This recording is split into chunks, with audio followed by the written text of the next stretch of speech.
बिस्मिल्लाहिर्रहमानिर्रहीम, अस्सलाम वालेकुम। आप देख रहे हैं प्रोग्राम हर जाविये से और मैं हूं जवाद कमाल। साबिक़ वज़ीर आज़म इमरान खान ने आज बरतानवी हाई कमिश्नर क्रिस्टियन टर्नर से मुलाकात की है। इस मुलाकात में गरीब ममालिक से सरमाए की तरसील के तदारुक पर जोर दिया गया। मनी लॉन्ड्रिंग के हवाले से भी इमरान खान ने इस मुलाकात में बात की। लेकिन माजी में जब उस वक्त की अपोजिशन, जब इमरान खान साहब हुकूमत में हुआ करते थे, तो उस वक्त अपोजिशन के लोग अगर गैर मुल्की सफ़ीरों से या हाई कमिश्नर से मुलाकात करते थे या गैर मुल्की अहदेदारों से मुलाकात करते थे, तो उस वक्त इमरान खान का मौक़िफ़ ये होता था कि गैर मुल्की सफ़ीरों का या अहदेदारों का क्या काम कि अपोजिशन सियासतदानों से मुलाकात करें।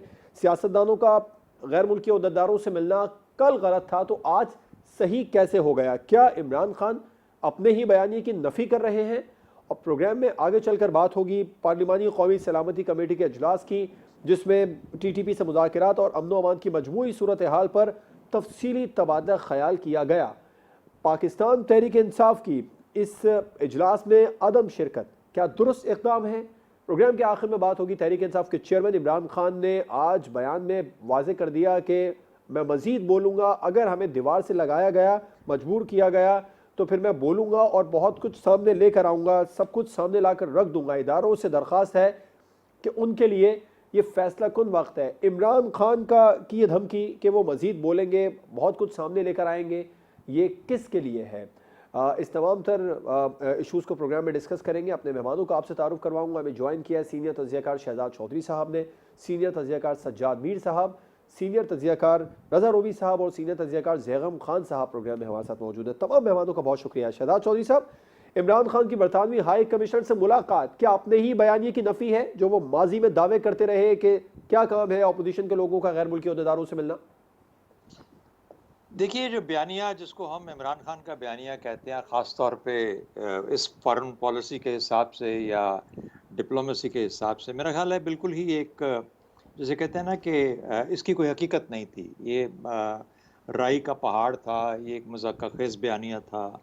देखिए, मैं भी सफ़ीर रह चुका, पाकिस्तान के लिए सफ़ारत की ज़िम्मेदारी निभाई भी, सफ़ीर भी रहा और उससे पहले भी सफ़ारत खाने में भी इंग्लैंड में काम करता रहा, 4 साल वहाँ पे रहा। तो मैं सफ़ारती ज़िंदगी को काफ़ी बेहतर समझता भी हूँ, देखा भी है, जानता भी हूँ, किया भी है। ये तो हमारी एज़ अ सफ़ीर पूरी कोशिश होती है कि हम जो मुख्तलिफ़ लोग हैं, मुख्तलिफ़ आरा हैं, उनसे तल्लुक़ रखें, उनसे मिलें और उनसे मुलाकातें करके हम अपने एक मुकम्मल जामे किस्म का एक अपना बयानिया या अपनी एक सोच या अपनी समझ बना पाएँ। तो इसलिए यही सफ़ीरों का काम होता है, चाहे वो इस्लामाबाद में होंगे या वाशिंगटन में होंगे या वहाँ कहीं किसी और जगह पे होंगे। इसी तरीके से गवर्नमेंट के जो लोग होते हैं, मिसाल के तौर पे आज आपने देखा पॉलिटिशियन, और मैं आपको बता दूँ, मैं कोलंबो में सफ़ीर था।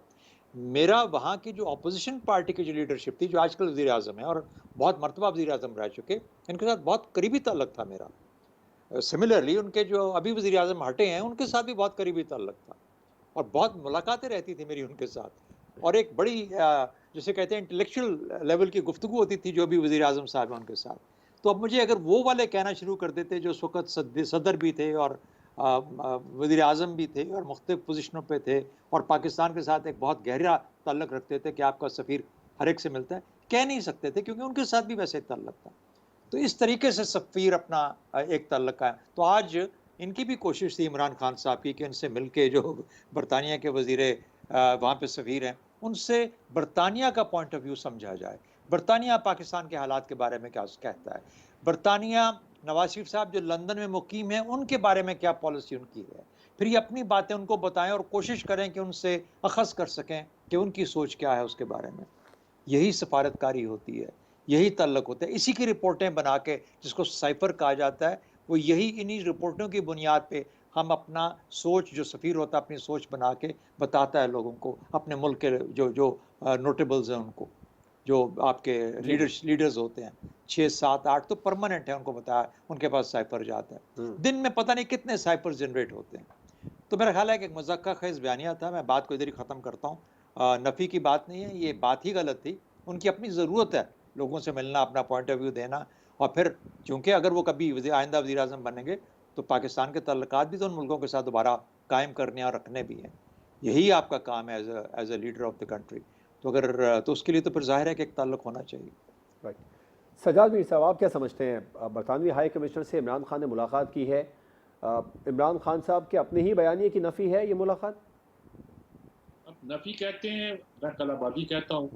यू टर्न जिसे खुद इमरान खान कहते हैं, उसके तो मास्टर हैं। यानी अपने ही कहे कि उलट चलना, खिलाफ चलना, यही उनका मामूल है। और हर सूरत पर कोई एक बयानिया बना लेना, एक नहीं उनके 50 बयानी अगर कोई स्टडी करे, कोई पीएचडी का तो नहीं, एम फिल का तालिब इल्म स्टडी करे, तो इन बयानियों की कंट्राडिक्शन को लेकर अगर बैठ जाए तो दुनिया का क्या ही कोई लीडर होगा जिसके बयानियों में इतनी कंट्राडिक्शन पाई जाती हो। भाई आप अपोजिशन के जी साजिश इसलिए हुई है कि क्या काम अमरीकी सफीर का या गैर मुल्की सफीरों का कि वो अपोजिशन के लीडरों से मिले। भाई यही काम होता है उनका, मालूम करें कि ये अपोजिशन कर रहे हैं या इस वक्त बगावत कर रहे हैं हुकूमत के खिलाफ, और क्यों बगावत कर रहे हैं ना मालूम तो किया जाए, ताकि जैसे शहजाद चौधरी साहब कहते हैं साइफर भेजना, तो अपने मुल्क को इतला कर सके वो, और उनको बता सकें कि उस मुल्क की हालात क्या है और क्या तरीकाकार है। एक डेमोक्रेटिक मुल्क में कभी बुरा नहीं माना जाता अपोजिशन लीडरों से मिलना और उनसे मेल मिलाप रखना, किसी भी सफीर का, जो सफारत खाने का, जो सफारतकारों का। हाँ, कोई जाके अगर रात को मैनोशी की महफिलों में शरीक होकर एक आदत बना लेते हैं वहाँ जाना और मामूल बनाना, उनके बारे में आप सोचें, उनके बारे में गौर करें। लेकिन इमरान खान ने जो ये बात कही थी, आज बरतानी सफीर से मिले, कहा तो यही आएगा कि बरतानिया के बारे में, मुसलमानों के बारे में, फलां के बारे में अंडरस्टैंडिंग करना चाहते हैं। लेकिन बरतानिया के मिलने का मतलब है कि अमेरिका से राब्ता कायम करना चाहते हैं। अमेरिका से जो राब्ते खराब हो गए हैं, वो अपने बंदों के जरिए भी कहा जा रहा है कि वो अमेरिका में राब्ते उनके हो रहे हैं, जो उनके उनके आदमी हैं, यहाँ भी राब्ते हो रहे हैं। बरतानिया सफारत खाना खास तौर पर अमेरिका से राब्ते के लिए मुफीद तरीन साबित हुआ करता है। तो मेरा ख्याल में उस बात की कोशिश हो रही है, जो कुछ किया है वो अवाम की कंजम्पशन के लिए है। अब ये अपनी फ़ायदे के लिए है। अवाम की कंजम्पशन और है, अपना फ़ायदा और है, अपना मफाद और है। और जहाँ तक पीटीआई को लोग समझते हैं, जानते हैं, थोड़ा-सा भी उनको अंदाज़ा है कि उनकी पार्टी की अक्सरियत का ये ख़्याल है कि हमें खामख़ा गैर मुल्की ताकतों के साथ और ख़ास तौर पर सुपर ताकत के साथ खामख़ा का फटा नहीं डालना चाहिए था। और इस सारी सूरत हाल का कोई हमें फ़ायदा नहीं पहुँचेगा। और बयानिया तो ये है कि उसके साथ हम इशारा करते हैं कि मुल्क के अंदर भी उसके नुमाइंदे और एजेंट मौजूद हैं।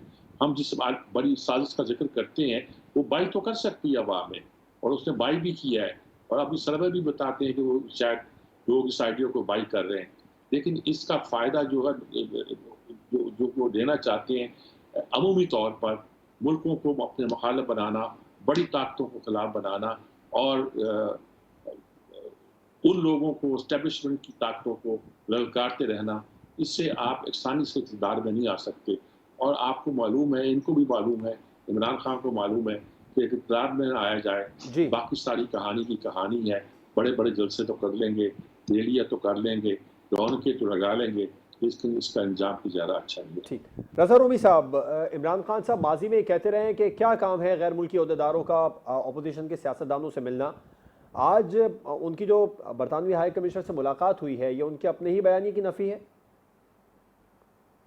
जी, अब बिल्कुल है नफ़ी, लेकिन ये कोई पहली बार तो नहीं हुआ।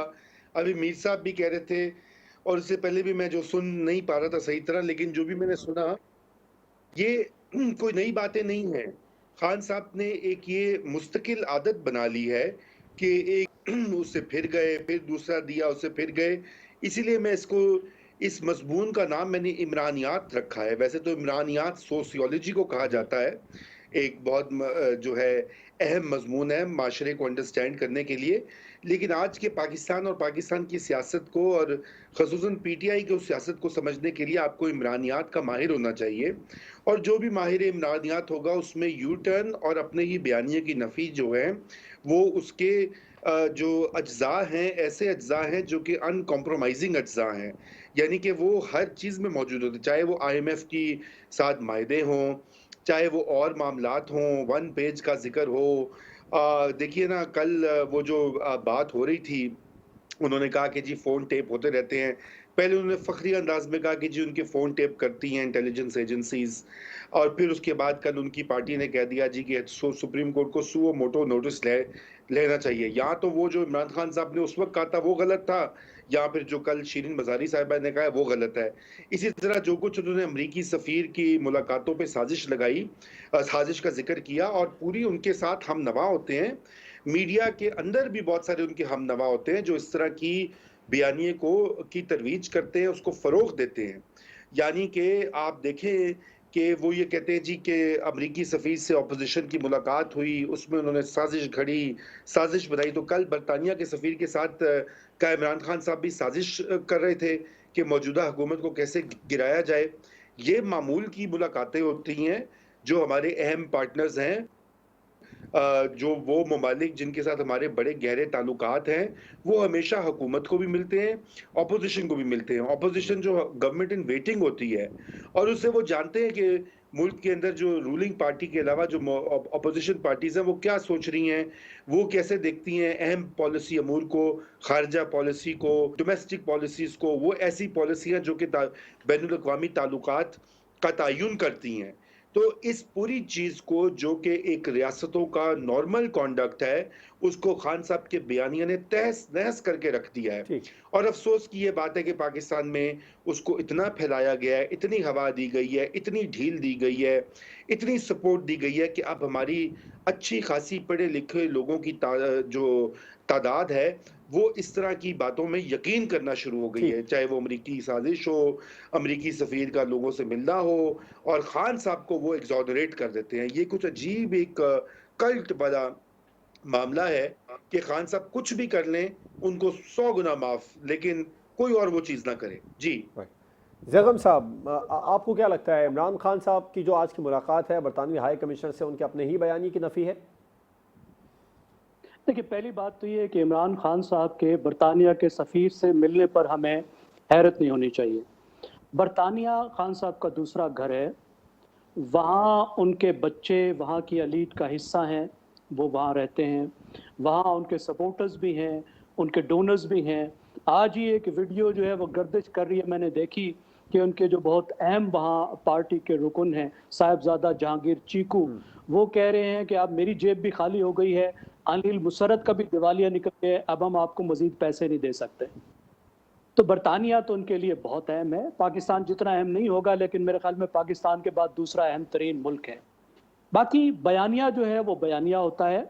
क्या $200 बिलियन पाकिस्तान में वापस आ गए? क्या पाकिस्तान डेनमार्क बन गया? पाकिस्तान के वज़ीर-ए-आज़म ने साइकिल बनानी शुरू कर दी, साइकिल चलानी शुरू कर दी, माफ़ कीजिएगा। क्या वज़ीर-ए-आज़म हाउस जो है वो यूनिवर्सिटी बन गया, गवर्नर हाउस पार्क बन गए? ये तो बातें हैं। लेकिन मुझे लगता है कि इमरान खान जो है वो रियलाइज़ कर रहे हैं कि जहां उनके बयानिए ने उनको ये फ़ायदा दिया है कि जो उनके सपोर्ट बेस है वो मोबिलाइज हुई है, वहाँ पे उनको एक बहुत बड़ा नुकसान भी पहुँचाया है। वो ये पहुँचाया है कि पाकिस्तान के रियासती अदारे अब उनको एक लायबिलिटी के तौर पर देखने लगे हैं कि अगर वो फौरी तौर पर हुकूमत में आते हैं, तो जिस तरीके से उसने पाकिस्तान की फॉरेन पॉलिसी को उन्होंने अपनी सियासत का महवर बनाया है, उसकी वजह से पाकिस्तान के फॉरेन रिलेशंस पे बहुत ज़्यादा बुरा असर पड़ा है। पाकिस्तान के तीनों अहम रिलेशनशिप को उन्होंने नुकसान पहुंचाया। जो अहम तरीन रिलेशनशिप है अमेरिका के साथ भी, सऊदी अरब के साथ भी, चीन के साथ भी, तो शायद वो कुछ डैमेज को कम करने की भी कोशिश कर रहे हैं। हमने देखा कि उनका जो अमेरिका में एक उनकी पार्टी के अहम नुमाइंदे हैं, उन्होंने भी कोई खतवत लिखा, आजकल वो भी बात चल रही है। मुझे मालूम नहीं कि उनको इमरान खान साहब की ब्लेसिंग थी या नहीं थी, लेकिन कम से कम इतना तो ज़रूर है कि इमरान खान साहब ने उन्हें पार्टी से नहीं निकाला, कोई उसकी बाज़पुर्स अभी तक नहीं की। बिल्कुल बिल्कुल ठीक है, आपका पॉइंट है। अब ब्रेक पर जाएंगे। ब्रेक के बाद हम बात करेंगे पार्लिमानी कौमी सलामती कमेटी के अजलास में, जिसमें तहरीक इंसाफ की अदम शिरकत क्या दुरुस्त कदम है। ब्रेक के बाद पर बात होगी।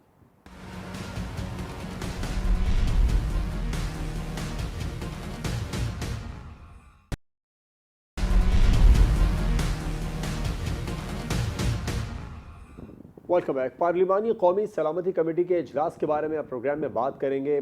सजाद मीर साहब, क्या समझते हैं आप, पाकिस्तान तहरीक इंसाफ की अदम शिरकत क्या दुरुस्त कदम है? कि पहले तो यही फैसला करें कि वो पार्लियामेंट में उनका ना आना और उससे गैर हाजिर रहना और सड़कों पर निकल आना, क्या ये दुरुस्त कदम है? अगर इस कदम को हम दुरुस्त कदम समझते हैं तो फिर शिरकत भी उनकी जो है, आदम शिरकत जो है, वो दुरुस्त कदम हो सकता है। अब सवाल ये है वो किस मुंह से यहाँ आए? वो तो खुद को पार्लियामेंट का हिस्सा नहीं समझते। पार्लियामेंट कमेटी का इजलास हो रहा है, वो उसको अवॉइड करते हैं। लेकिन ये कितना बड़ा लॉस है देखिए। आप एक बुनियादी चीज़ पर कौमी पॉलिसी को मुरतब करना चाहते हैं और मुरतब हो रही है। अब आपकी जो यहाँ तहरीक-ए-तालिबान पाकिस्तान थे, उससे मुज़ाकरात हो रहे हैं। कुछ लोगों ने कहा कि आप दहशतगर्दों से मुज़ाकरात करेंगे, उनसे मुज़ाकरात करेंगे जिनके हाथ हमारे खून से रंगे हुए हैं, हमारे जांबाज़ों से, हमारे आम शहरियों के खून से रंगे हुए हैं। आप उनसे मुज़ाकरात करेंगे जो आईन पाकिस्तान को तस्लीम नहीं करते, जो पाकिस्तान को नहीं मानते। दूसरी तरफ से हमारा ये मौक़िफ़ शायद ये है हुकूमत का कि खान उनको साफ कह रही है कि उनकी ज़मीन किसी गैर खिलाफ इस्तेमाल नहीं होगी। तो उनके लिए भी एक मुश्किल तो है कि अफ़गानिस्तान में अगर वो रहना चाहते हैं तो आसान नहीं होगा। अफ़गान हुकूमत को हमसे बहुत काम है, हमें भी होंगे अफ़गान हुकूमत से काम, लेकिन इस वक़्त अफ़गान हुकूमत का कोई रास्ता निकलता है, बाहर आने का कोई एक रास्ता नज़र आता है, तो पाकिस्तान के थ्रू है। उस रास्ते को वो बंद नहीं करना चाहेंगे। वो अब उन लोगों को भी मजबूर करेंगे वो पाकिस्तान से मुफाहमत करें। जब इतनी बड़ी डायलॉग हो रहे हैं, तो इस ऐसी सूरत में अगर तहरीक इंसाफ बाहर रहती है और कल सिर्फ एतराज़ करती है, तो फिर वो तालिबान खान बन सकती है, उसके अलावा कुछ नहीं बन सकते। और ये कोई अच्छा रवैया नहीं हुआ करता। इस वक़्त जो पाकिस्तान की सूरत-ए-हाल है, अफ़गानिस्तान की सूरत-ए-हाल है, इस खित्ते की सूरत-ए-हाल में अफ़गानिस्तान की अहमियत, पाकिस्तान की अहमियत सिर्फ इसलिए बनती है, इस रेफरेंस के साथ, सिर्फ इस रेफरेंस के साथ, मेरा मतलब है कि हम अफ़गानिस्तान को बाहर की दुनिया से मिलाने वाला वाहिद मुल्क बन के रहते हैं। और हमारी जो ममलिकियों की फ़्लाइटें या दूसरे मुल्कों में जाने वाले लोगों की फ़्लाइटें हैं, वो भी इस्लामाबाद में आती हैं। इल्ज़ाम लगता है कि हमने अपने होटल जो है, उनके लिए खाली कर दिए थे, लेकिन हमने किए। अगर वो बीमार होते हैं, ज़लज़ला आता है, कुछ होता है, तो उनका रास्ता जो है, उनकी बीमारी का इलाज का रास्ता, वो भी पाकिस्तान के ज़रिए आता है।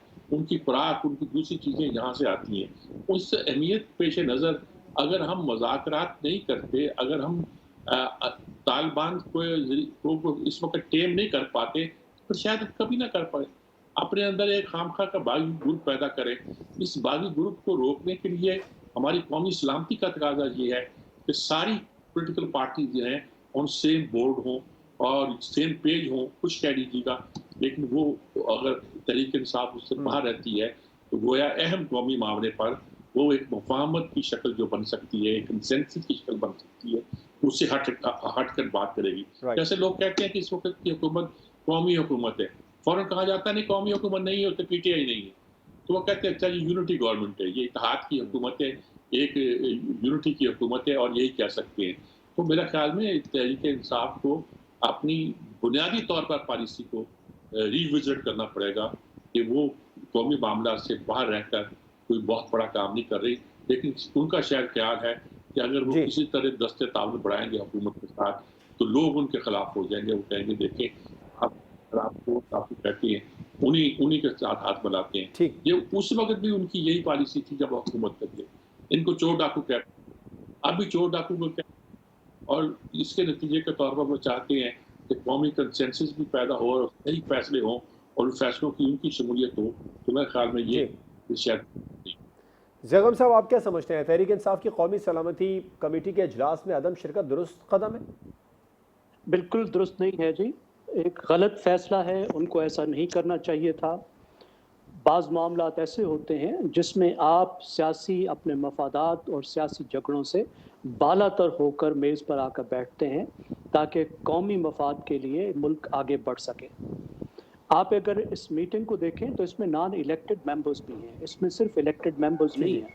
तो ऐसी बात नहीं है कि अगर वो कौमी असम्बली में इस वक्त नहीं है तो आ नहीं सकते थे, इसके बावजूद भी वो आ सकते थे और क्लियरली कह सकते थे कि यहाँ पर वो कौमी असम्बली के मेंबर के तौर पर नहीं आए, बल्कि करोड़ों पाकिस्तानियों के नुमाइंदे के तौर पर आए हैं, एक कौमी लीडर के तौर पर आए हैं, और इसलिए आए हैं कि पाकिस्तान का एक अहम तरीन मसला दरपेश है जिसे हल करने का एक रास्ता निकला है कि एक दहशतगर्द तंजीम को हम एक डिसाइसिव, एक फैसला कुन फौजी शिकस्त दे चुके हैं।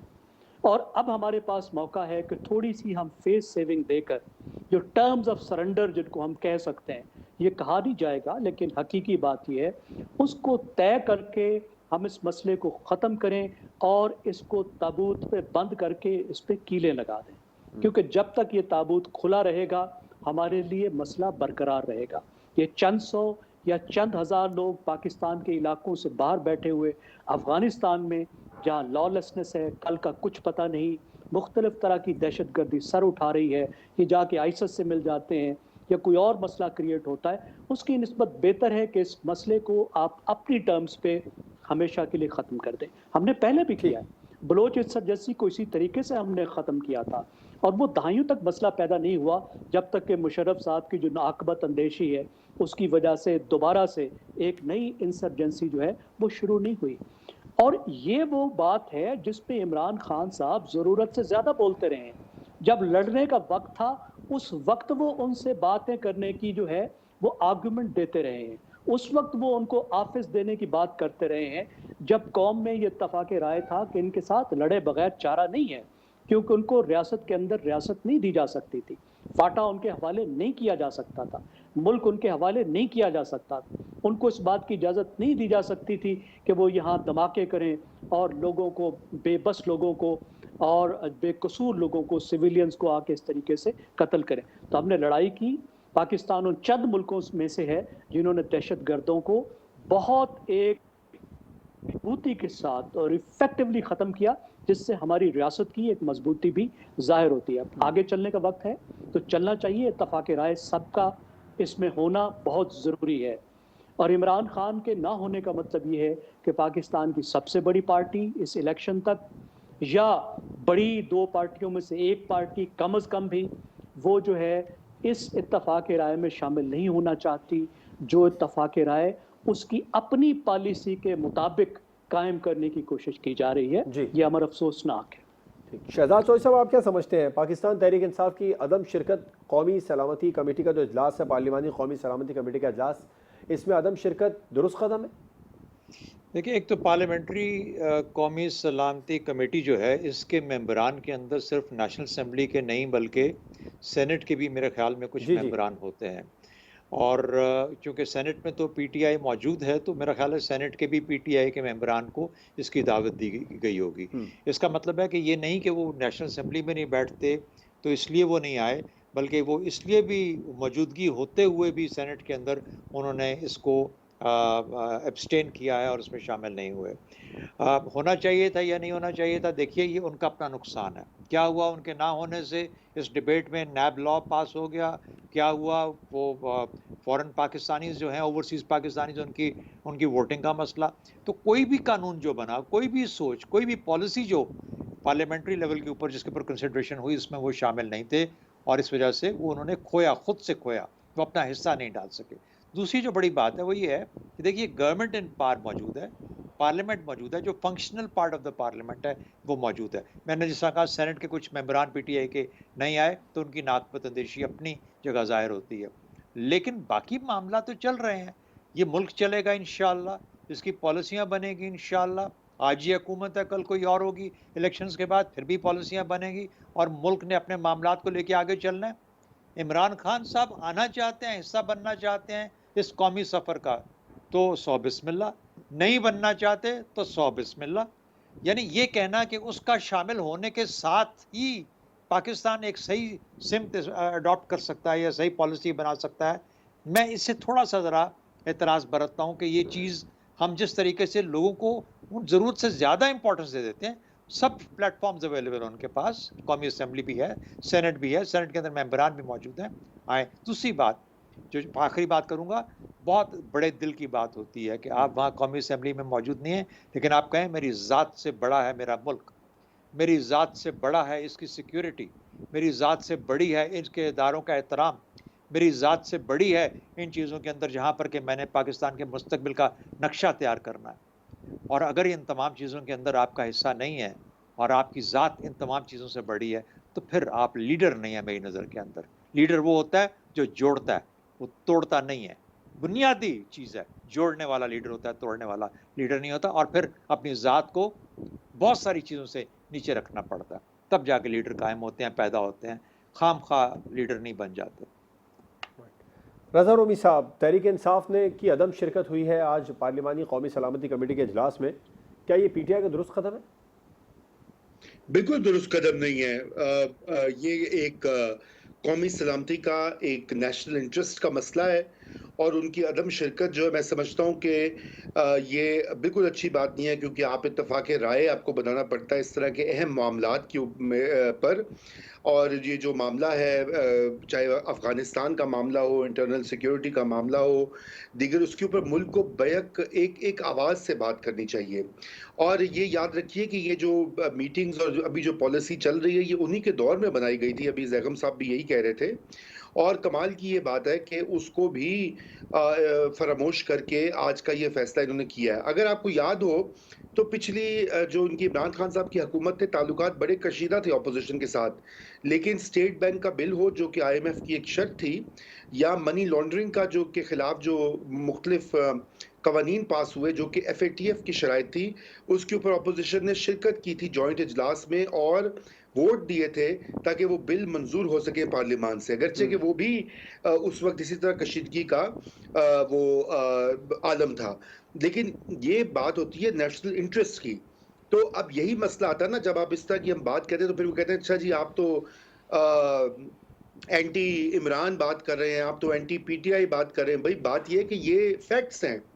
मैंने आपको ये अभी हालिया जो 2022 और 2021 की 2 मिसालें दी हैं, जहाँ पर सख्त तरीन जो हैं तहफ़्फ़ुज़ात के बावजूद अपोजिशन जो थी, जॉइंट अपोजिशन, सारी अपोजिशन की पार्टियां, उन्होंने पार्लियामान में आके वोट दिए, क्योंकि वो कौमी सलामती का, कौमी अमूर का एक नेशनल मसला था पाकिस्तान का।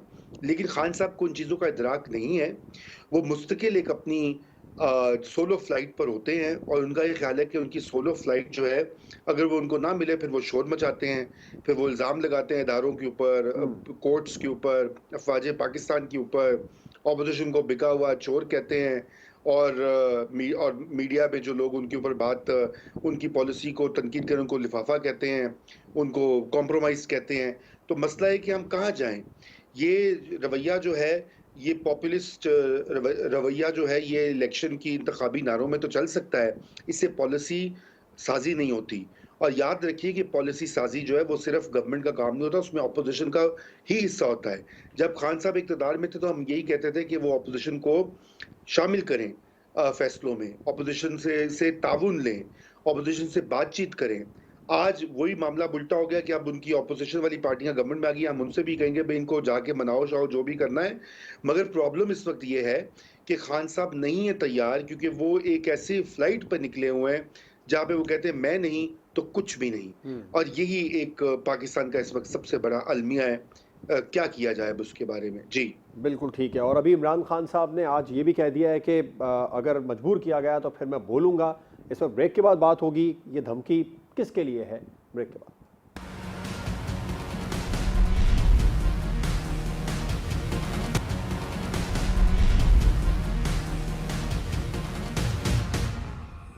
Welcome back. Chairman PTI Imran Khan ने आज न्यूज़ कॉन्फ्रेंस की और उन्होंने ये कहा कि हमें दीवार से लगाया गया तो सब कुछ कौम के सामने रख दूंगा।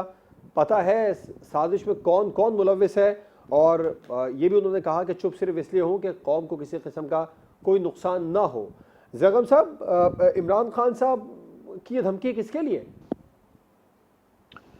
इमरान खान साहब की धमकी उनके लिए है जिनको अल्लाह ने न्यूट्रल रहने की इजाज़त नहीं दी और जो ये समझ नहीं रहे कि ये हक को बातिल का मार्का है और इमरान खान साहब जो हैं वो हक पर हैं और उन लोगों को हक के साथ खड़ा होना चाहिए, तमाम कौमी इदारों को हक के साथ खड़ा होना चाहिए। यही वो डिमांड कर रहे हैं ना, और यही बात ना माने जाने पे वो नाराज़ है।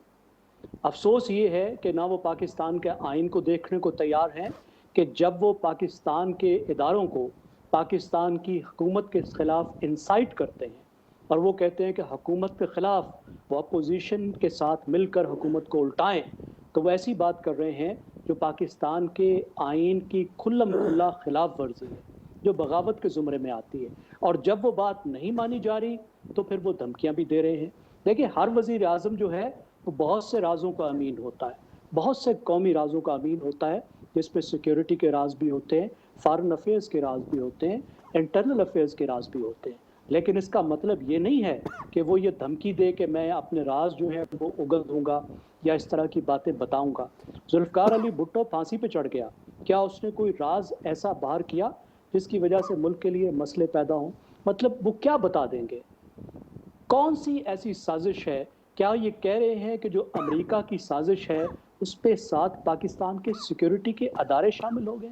मतलब आप अंदाज़ा लगाइए ये किस तरह का बयानिया है और कितना ये खौफनाक बयानिया है जिसको वो जाके बच्चों तक फैला रहे हैं। देखिए, पाकिस्तान को जब ज़रूरत पड़ी है तो पाकिस्तान ने अमेरिका को खूब डिफाई किया है। हमें खामखा किसी से झगड़ने की ज़रूरत नहीं है।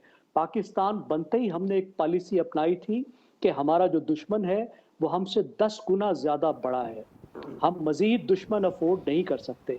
ख़ास तौर पे किसी दुनिया की बड़ी ताकत को हम दुश्मन नहीं बना सकते अगर हमने भारत के मुकाबले में खड़ा होना है। और ख़ास तौर पे वेस्ट को हमें खामखा उसके साथ उलझने की, लड़ाई करने की ज़रूरत नहीं है। लेकिन जहाँ पे हमारा कौमी मफाद आया, अहम तरीन कौमी मफाद आए, तो हम खड़े हुए। क्या न्यूक्लियर प्रोग्राम पे पाकिस्तान खड़ा नहीं हुआ? क्या अमेरिका को डिफाई नहीं किया? अमेरिका ने क्या क्या धमकियां पाकिस्तान के सरबराहों को नहीं दी?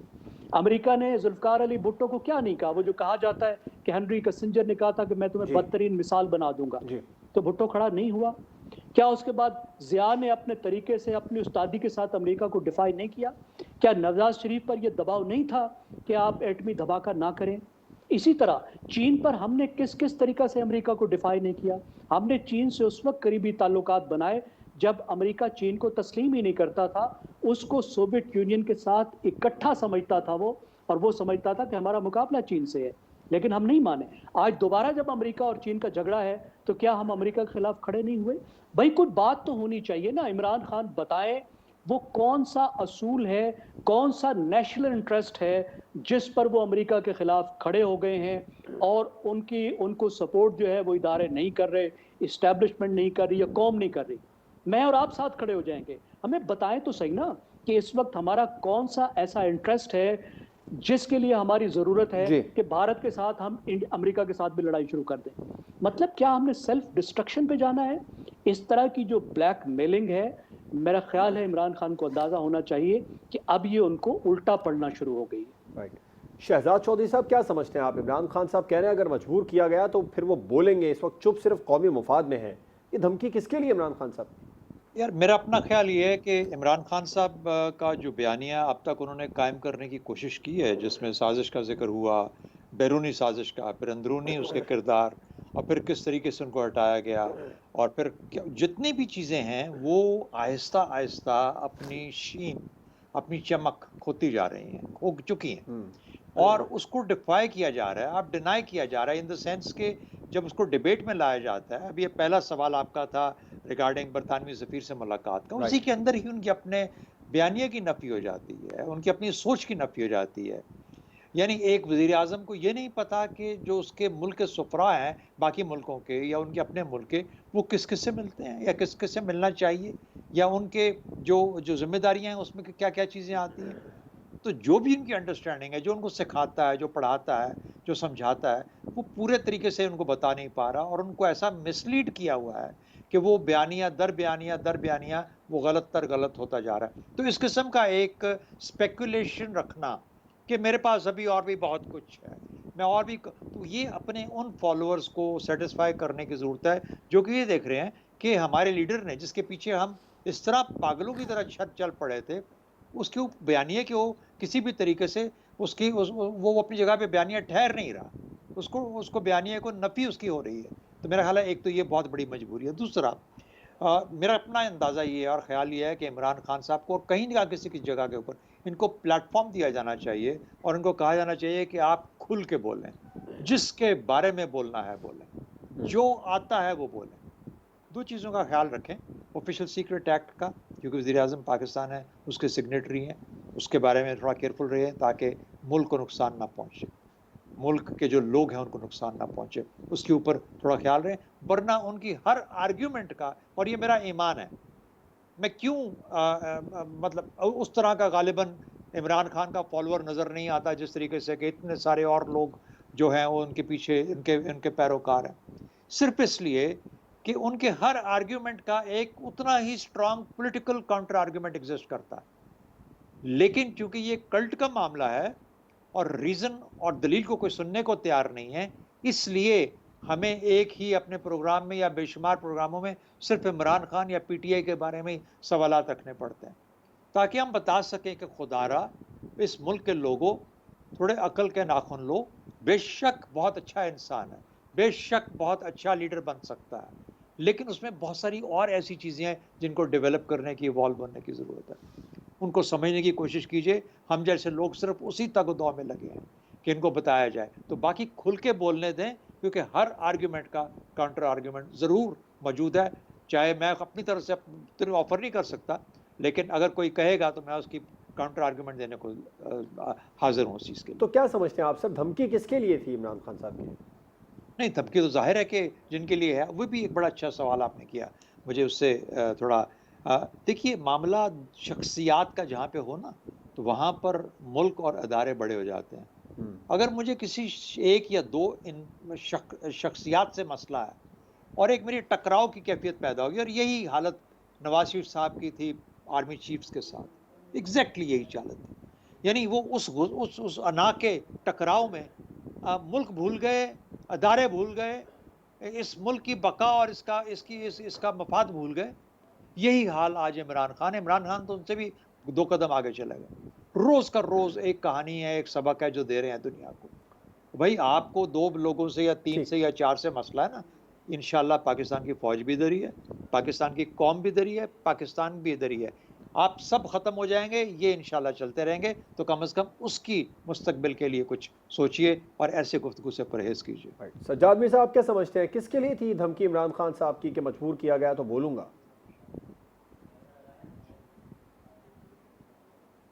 मीर साहब। ये बिल्कुल ज़ाहिर है धमकी किसके लिए है जी, और किसको वो डरा रहे हैं। इस वक्त उनकी लड़ाई किसके खिलाफ है, बिल्कुल साफ नजर आता है, इसमें कोई छुपाने की बात नहीं है। वो हमारी, जिसे हम एस्टेब्लिशमेंट कहते हैं, उसको मुखातिब है, और साफ लफ्जों में कहूँ तो फौज से मुखातिब है।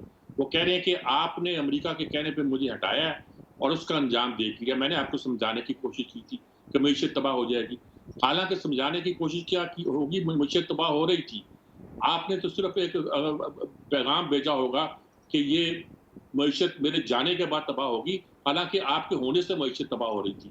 अब आप पैगाम ये दे रहे हैं कि देखो मुझे ले आओ, वरना मैंने तो एक अपनी किताब भी लिख के भेज दी है बाहर। तो ये मतलब है किताब मुसवदा बना के भेज दिया है, या कुछ बना के भेज दिया है, या दस्तावेज, सहीफा तो मैं नहीं कह सकता कि आसमान से उतरा हुआ कोई सहीफा उन्होंने महफूज कर लिया है। यही कह रहे हैं कि मैंने ये महफूज जगह पर रख दिया है, यानी कि मैं ऐसी तैसी कर दूंगा तुम लोगों, मुझे कुछ हुआ, इफ आई एम असैसिनेटेड किस्म की चीज जो है वो मैं लिख चुका हूँ। और ये है इस वक्त, अगर आपने मुझे दीवार से लगाया, यानी मुझे दीवार से लगाया जा रहा है, इसका मतलब ये है दीवार से क्या लगाया जा रहा है आपको ये देखिए, कल कला को अगर आपको शहजाद चौधरी साहब ने ठीक कहा कि इनको इजाजत दी जाए कि जो बोलना चाहते हैं बोले, लेकिन स्टेट सीक्रेट के खिलाफ ना बोले। मैं इसको बात को जरा वजाहत से यूं कह दूं कि स्टेट सीक्रेट के खिलाफ बोले तो इनको पकड़ कर वो अंजाम किया जाए जो स्टेट सीक्रेट के खिलाफ बोलने वालों को किया जाता है। तो किस चीज की धमकी दे रहे हैं? रियासत के ये सफीर रहे हैं हमारे शहजाद चौधरी साहब, इनके पास बेशुमार राज होंगे, अगर इन राजों को उगलना शुरू कर दे तो क्या अंजाम होगा? हम छोटे से सहाफी हैं, इसके हवाले से हमें बहुत सी बातों का इल्म हो जाता है। हम उन बातों को, इस बात की परवाह किए बगैर कि रियासत का इस पर क्या असर पड़ेंगे, रियासत पर क्या असर पड़ेंगे, उनको बयान करना शुरू कर दें अपनी पब्लिसिटी के लिए, अपने प्रोपेगेंडे के लिए, अपने शख्सियत को बुलंद करने के लिए, तो क्या असर पड़ेगा? तो ये धमकी जो है, ये धमकी आखिरी लम्हे पे आके दे रहे हैं आप। ये कह रहे हैं कि बाज आ जाओ, और अगर तुमने मुझे इक़्तिदार में ना लाए तो मैं तुम्हारा भी और इस मुल्क का भी वो हाल करूंगा जिससे तुम जा टपको। ये एक खुली हुई धमकी है, और इस बात का ऐलान है कि मैं इक़्तिदार का बहुत भूखा हूँ, मुझे इक़्तिदार दो, वरना देखो फिर मुल्क का मैं क्या हाल करता हूँ। रज़ा रोमी साहब, आप क्या समझते हैं? इमरान खान साहब कह रहे हैं कि अभी खामोश हूँ सिर्फ इसलिए कि कौम को नुकसान ना हो, मजबूर किया गया तो बोलूंगा। ये किसके लिए धमकी है उनकी? पहली तो ये बात है कि कह ही दिया कि किसकी तरफ उनका इशारा अफवाज पाकिस्तान और खुसूसन उनकी क़यादत जो है उनकी तरफ है। ढकी छुपी बात नहीं है, चूंकि वो खुद ही ये बात करते हैं, उनके फॉलोअर्स ट्रेंड्स चलाते हैं नाम ले लेकर, तो जाहिर बात है वो सब कुछ पब्लिक डोमेन में है। और अभी वो कह रहे थे, जैगम साहब कह रहे थे कि वो अगर ये साजिश का जिक्र करते हैं और जो कौमी सलामती के इदारों को वो ये इल्ज़ाम जो है वो हिंट करते हैं, वो ये इल्ज़ाम लगा चुके हैं। वो ये कहते हैं कि जी मेरी हुकूमत के खिलाफ एक बैरूनी साजिश थी और ईरान के जो मुक़्तदर लोग हैं वो शामिल थे और वो उनके हवारी जो हैं वो उनके सपोर्टर्स वो कुछ तो मीडिया में भी हैं, वो जो हैं वो लगा चुके हैं। ये डैमेज हो चुका है। अब ये तो आप कह रहे हैं ना कि क्या आगे क्या होगा, नुकसान होगा। भाई नुकसान तो ऑलरेडी पहुंच रहा है, पहुंच गया है। आप देखिए कि पाकिस्तान में जो है ये पहली बार इस तरह से हो रहा है कि एक शख्स को जिसको कि आईनी तरीके से और वो जो वोट ऑफ नो कॉन्फिडेंस के जरिए एक अपनी हुकूमत गई है, वो किस कदर शोर मचा के कहाँ वो अटैक कर रहे हैं। और यहाँ पे मवाजना किया जाता है हमेशा कि जी नवाज शरीफ ने भी ऐसा किया। मुझे बताए बेनज़ीर भुट्टो को तो 2 बार निकाला था उसी वक्त के, अब वो तो उसकी जो है सब कुछ रिकॉर्ड पे आ चुका है। जो सदर पाकिस्तान उस वक्त थे, पहले गुलाम इसाक खान थे और फिर दूसरी बार उनके अपने ही लगाए हुए फारूक लगारी थे, उनके साथ आर्मी चीफ भी मुलव्विस थे। बाद में सुप्रीम कोर्ट में मामला गया, उनको अपहोल्ड किया गया। आप कोई बयान दिखा दें बेनज़ीर भुट्टो का जहाँ वो कह रही हैं, धमकियां दे रही हो कि जी मैं राज उगल दूंगी, मैं फाश कर दूंगी, इसलिए कि ये बेसिक बात पता होती है सियासतदान को। नवाज शरीफ के साथ जो किया गया वो भी सबके सामने है और ये भी मवाजना गलत है। नवाज शरीफ को तो 1999 में जेल में बंद कर दिया गया था, पता नहीं 21 साल की कैद दे के गद्दारी का जो है मुजरिम बनाकर, और फिर बाद में मुल्क से बाहर भेज दिया गया तकरीबन 1 दिहाई के लिए। दूसरी बार जब उनकी गवर्नमेंट को निकाली है, 103 पेशियां उनकी अदालत में हुई और क्या क्या कन्विक्शन हुई और फिर उनको भी अल्टीमेटली मुल्क से बाहर जाना पड़ा और उसको भी फैसिलिटेट किया गया कि यहाँ पे भी मुसीबत है, वो जेल में अगर नवाज शरीफ को रखेंगे ज्यादा। तो बात ये कि ये कंपैरिजन, ये तो अजीबो गरीब मामला है कि ये इनको मुकम्मल छूट है, ये जहां मर्जी जो मर्जी कहते फिरे, मीर जाफर, मीर जानवर, मीर सादिक और ये और वो गद्दारी के फतवे सादिर करते रहे। बिल्कुल ठीक और है, इनको खुली छूट है। कमाल की बात है। देखिए हमारे बहुत सारे सिविल सोसाइटी में, मीडिया में ऐसे लोग हैं जिन्होंने हमेशा तनकीद की, उन्होंने कहा अब जो है कौमी सलामती की आप ठीक है, बिल्कुल ठीक। रज़ा रोमी साहब का पॉइंट है। रज़ा रोमी साहब, शहजाद चौधरी साहब, सज्जाद मीर साहब और जगम खान साहब प्रोग्राम में हमारे साथ मौजूद है। तमाम मेहमानों का बहुत शुक्रिया। प्रोग्राम आपने देखा, नाजरीन आपसे मुलाकात होगी इंशाल्लाह कल। इजाज़त दीजिए, अल्लाह हाफ़िज़।